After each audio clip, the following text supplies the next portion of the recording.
Sandra León, bienvenida. ¿Qué tal? Muy buenas tardes, ¿cómo estamos? A ver, que ya hemos terminado dentro del juicio oral todas las testificales, todas las declaraciones, tanto de los testigos como del acusado, es decir, de Álvaro García Ortiz, por mucho que se disfrazara de togado. Ya hemos terminado todas esas declaraciones.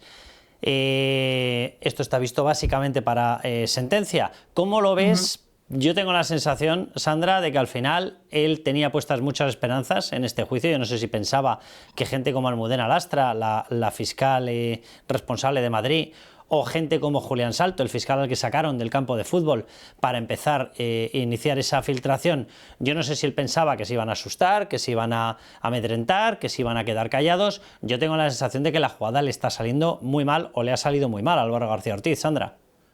Yo creo que efectivamente le ha salido muy mal. Ellos sobre todo se aferran mucho a los testimonios de algunos periodistas que de alguna manera dicen que ellos tuvieron acceso a los correos antes que el propio García Ortiz, a esos correos sobre la causa, sobre esa negociación que llevaba la pareja de Ayuso, Alberto González Amador, pero el problema es que frente a eso hay muchísimas más evidencias que han quedado patentes en este juicio, ¿no? Y es que aquí tenemos un poco de todo, porque yo creo que ha quedado claro que el fiscal general del Estado filtró datos de un ciudadano anónimo, porque aquí a mí me gustaría hacer hincapié en algo en lo que subrayó precisamente el decano del Colegio de Abogados de Madrid el otro día, Eugenio Ribón. Es que ya no estamos hablando de que se filtraran los correos, que también, sino la propia nota que la Fiscalía emite. Esa nota de prensa ya es por sí misma una filtración, ya es una revelación de secretos. Y eso ha quedado acreditado que fue así, porque hay que recordar que es que incluso desde la Fiscalía han reconocido que fue el fiscal general, que fue el propio Álvaro García Ortiz el que dictó esos párrafos que desvelan datos privados de una persona como es González Amador, ¿no? Y luego, además, lo que ha quedado acreditado, y así lo han atestiguado los distintos investigadores de la UCO, es que este señor, que para mí es vergonzoso, borró su teléfono móvil y borró su cuenta de correo electrónico, además de cambiar de terminal hasta 3 veces en 14 horas, ¿no? Que llegaron a decir ayer los agentes de la UCO. Eso ha quedado evidenciado y además es que no hay que olvidarlo. Es que él borra, porque puede decir, bueno, borré los mensajes porque sí, por protocolo, por protección de datos, lo que quieras.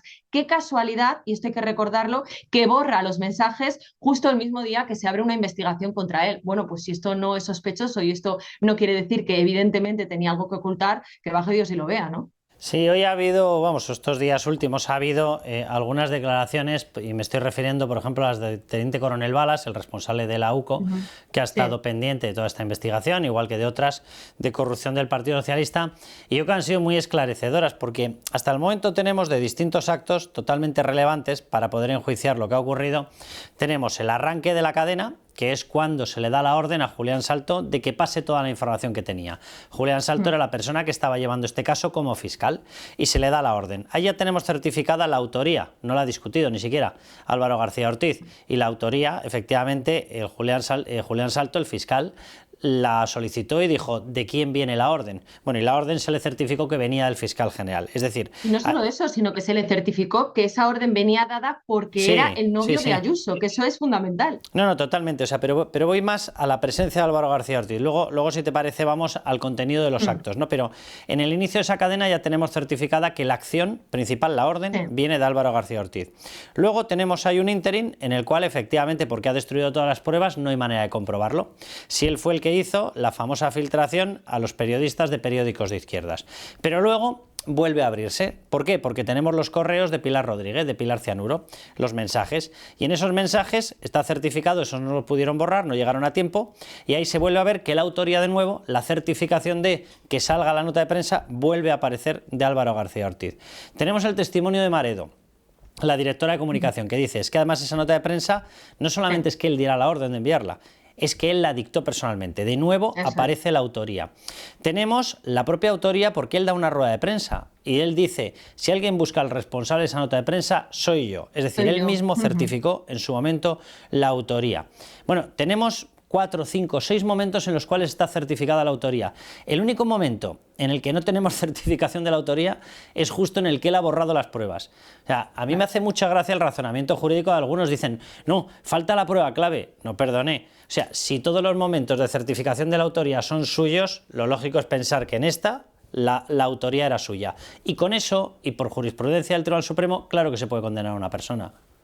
Totalmente, y además, bueno, mencionabas tú al teniente coronel Varas, yo creo que más claro no ha podido ser, ¿no? Ha sido muy escueto en sus respuestas, pero muy conciso. El fiscal general del Estado tenía un dominio en todas las líneas, es decir, que es que su huella está ahí presente en todos los momentos clave, como bien has destacado. Yo creo que es más que evidente y por eso yo te decía que yo creo que le ha salido mal la jugada. Yo estoy convencida de que sí va a haber condena, a lo mejor no la que algunos esperan, porque hay que recordar que a priori se enfrentaría hasta 6 años de cárcel por revelación de secretos. Yo no creo que estemos en ese escenario, pero sí creo que condena tiene que haber porque es evidente, como yo decía, que ha habido una filtración y es evidente que ha habido un borrado de pruebas, que es que esto, no sé, bueno, lo han dicho muchas veces muchos juristas, que es verdad que esto no es una prueba inequívoca de culpabilidad, pero sí es un indicio más, porque como digo, es que además ese borrado se produce en una fecha clave, con lo cual librarse de esto a mí me parece muy difícil. Y bueno, esto es el fondo de la cuestión, pero luego también tendremos que hablar de las formas, porque desde luego que este juicio para mí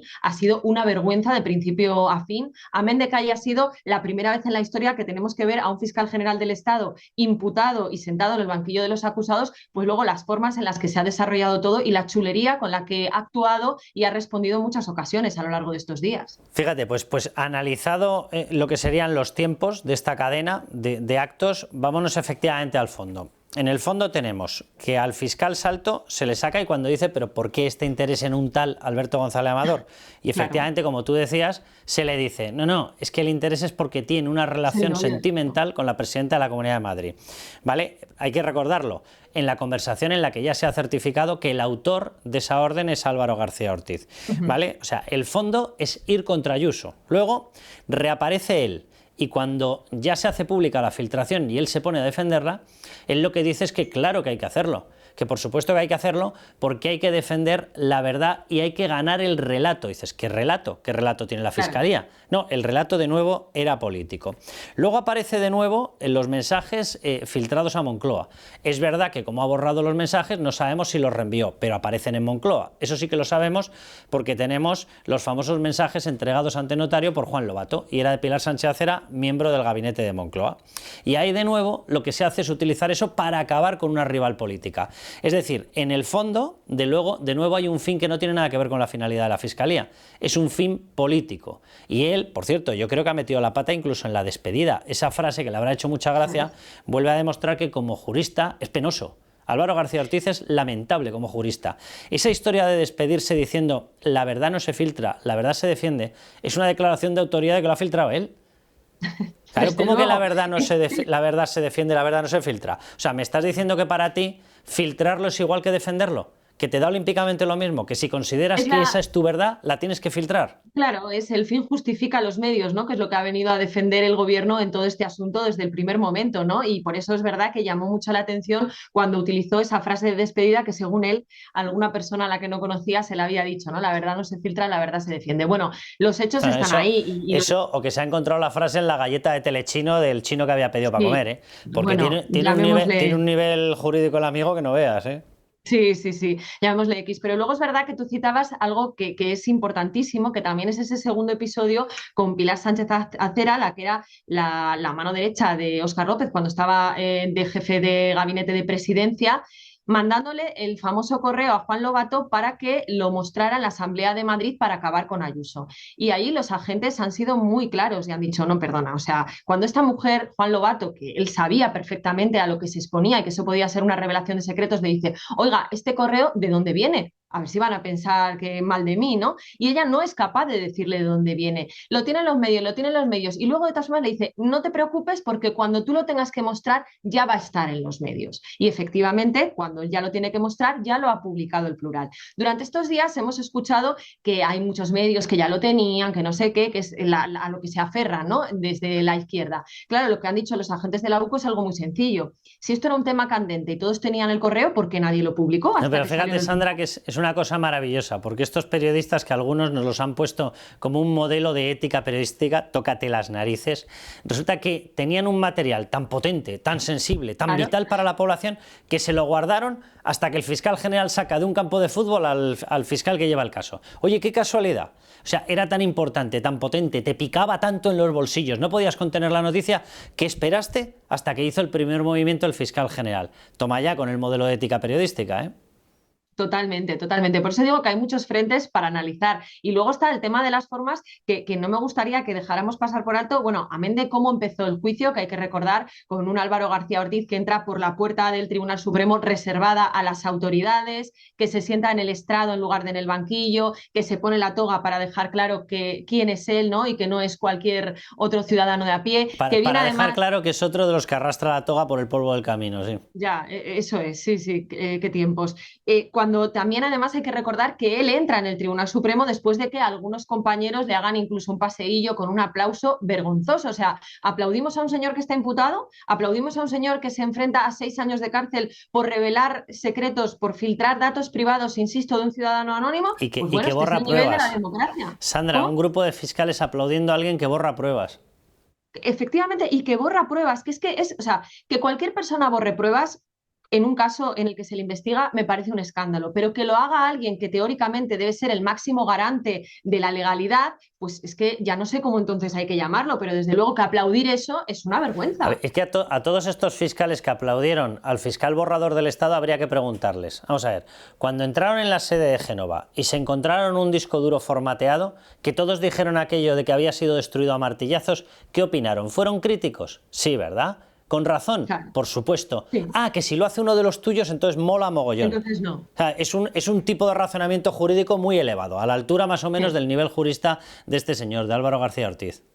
Y luego tampoco hay que olvidar otras de las irregularidades o cosas insólitas que hemos vivido en este juicio, como por ejemplo que a este señor le defienda la abogacía del Estado, pero que además tenga una defensa 2, que es la Fiscalía, porque la fiscal que ha intervenido en este caso es su número 2 en el Ministerio Público, Ángeles Sánchez Conde, que es que esto es, claro, es surrealista. Así se explica que cuando de repente ayer empieza el interrogatorio a Álvaro García Ortiz, él dice que se niega a responder a las acusaciones, pero que va a responder a todas las preguntas de la Fiscalía. Y remarca la palabra todas. ¿Cuántas preguntas le hizo la Fiscalía? 2. 2 preguntas que se resumen en: ¿ratifica usted lo declarado en instrucción? Respuesta: sí. ¿Envió el correo a alguien ajeno a la Fiscalía? No. Se acabó el interrogatorio durísimo de su compañera Sánchez Conde. Que conste que es porque le sonó el móvil, porque la tercera pregunta es: ¿va a optar usted a la beatificación? Respuesta: sí. ¿Y a la santificación? También.